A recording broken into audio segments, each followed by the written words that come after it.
안녕하세요. 예, 반갑습니다. 자, 이제 3월 강의가 시작이죠. 그러니까 우리가 이제 지금까지 그 11, 12월, 그 1월, 2월 이렇게 2순환 했고요. 이번에 이제 3순환 들어가는 거예요. 그러니까 이제 이번 과정은 그 1, 2월 과정, 또 11, 12월 과정에 했던 기본 이론 우리가 탄탄하게 했잖아요. 그래서 이제 그 3, 4월 과정은 좀 이제 지난번에 안 다뤘던 거, 좀 심화된 부분까지 내용을 좀 다루고요.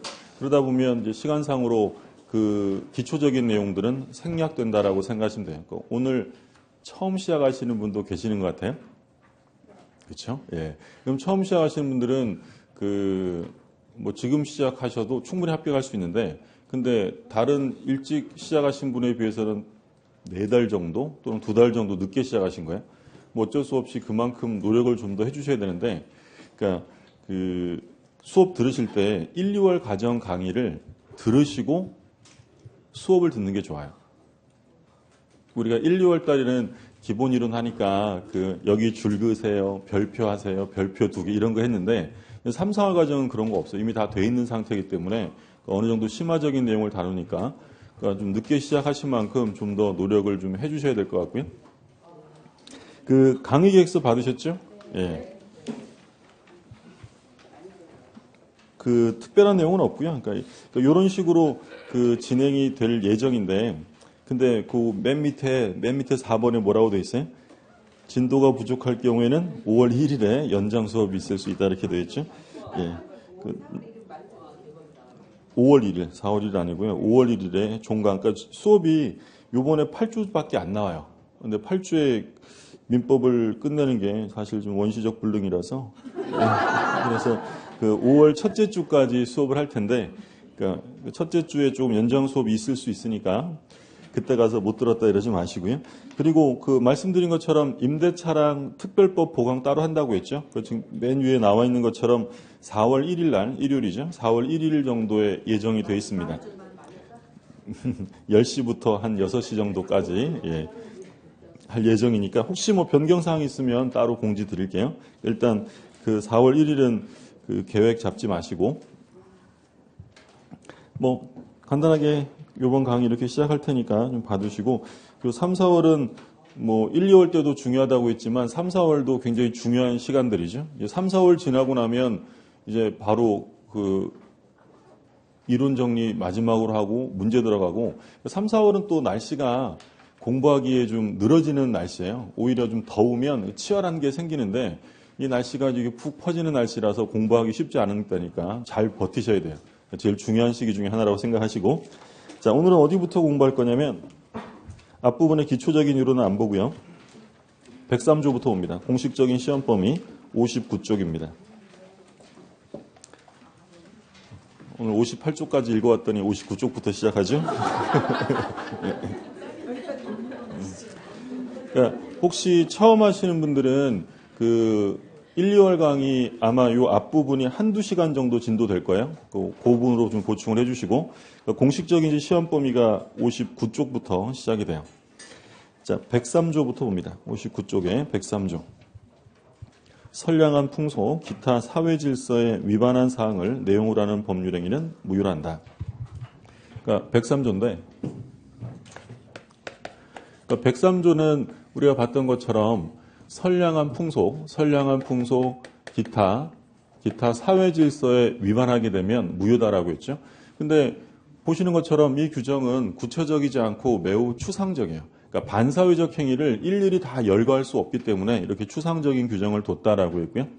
그래서 이런 규정을 일반 규정, 추상적인 규정, 일반 규정이다라고 부르고, 이게 너무 이제 추상적이다 보니까 보통 사람들이 어떤 게 사회 질서 위반인지 잘 모를 수 있기 때문에 여기에 관해서 이제 우리 학설과 판례가 반사회적 행위는 어떤 것들이다라는 유형들을 제시합니다. 대표적으로 나오는 게 이제 윤리질서 위반부터 나오죠. 59쪽에 괄호 2번에 보면 동그라미 1번에 윤리질서에 반하는 행위. 대표적인 게 첩계학이었죠.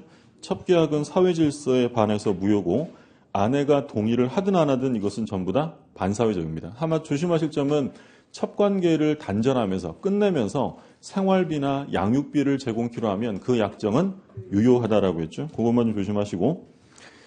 그 다음에 2번에 보면 정의관념에 반하는 행위인데 대체로 범죄와 관련되는 행위였어요. 그러니까 범죄와 관련되어서 뭐 기억해 보시면 밀수입을 위한 소비대차, 그러니까 밀수입을 하기 위해서 돈을 빌리는 계약이라든지 또는 뭐 출자, 돈을 내놓겠다는 계약, 이런 것들은 사회질서 위반이고요.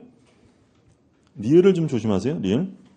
증인 판례였죠. 증인이 증언의 대가로 승소시에 소송가에게 상당액을 받기로 한 약정은 사회질서 위반이다. 이런 사건이었죠. 갑이라는 사람이 어떤 소송이 있어서 이제 법원에서 재판을 받는데 을이라는 사람이 유력한 증인이었죠. 그래서 갑이 을한테 증언 좀 해줘. 그랬더니 을이 안 한대요. 갑이 네가 증언을 해서 내가 승소하면 소송가에게 절반을 떼줄게. 그러니까 을이 가서 이제 증언을 합니다. 그래서 을의 증언 덕에 갑이 승소를 하죠. 그러자 을이 갑한테 약속한 대로 절반을 달라라고 했더니 갑은 못 주겠다 이렇게 다툼이 생겨서 소송이 제기됐는데 그러니까 이 사건에서 우리 법원이 증언을 하고 그 대가로 이렇게 많은 돈을 받기로 약정을 하면 이건 사회질서 위반으로 무효다. 정의관념에 반한다는 거죠. 그러니까 왜 정의관념에 반한다고 했냐면 증언은 해야 돼요? 안 해도 돼요? 해야 된다고 그랬죠. 증인으로 채택되면 증언을 해야 돼요. 그러면 을은 당연히 해야 할 일을 한 건데 당연한 일을 하고 이렇게 많이 받으면 반사회적 무효다. 그러니까 우리 판례는 무조건 받는다고 다 무효가 되는 건 아니고 어디까지만 가능하다고 했냐면 여비. 법원 왔다 갔다 하느라고 여비가 들어가죠. 그리고 법원에 나가서 증언하느라고 하루 일을 못 하잖아요. 그럼 뭐가 나가는 거예요? 일당. 일실손해라고 해요. 일당. 그러니까 여비와 일실손해를 보충해주는 범위 내에서는 유효한데 이것을 초과해서 받기로 하면 무효다. 그러니까 이걸 이제 어떻게도 표현할 수 있냐면 사회통념상 용인할 수 있을 정도까지는 뭐라는 거예요? 유효한 거고 그거 넘어가면 반사회적 무효가 된다. 그래서 뭐 다른 시험에 한번 출제가 된 게 증언의 대가로 금전을 받기로 하였다면 금전 과다에 불문하고 무효이다. OX에 틀렸죠. 무조건 다 무효가 아니라 여기 정도까지는 가능하다.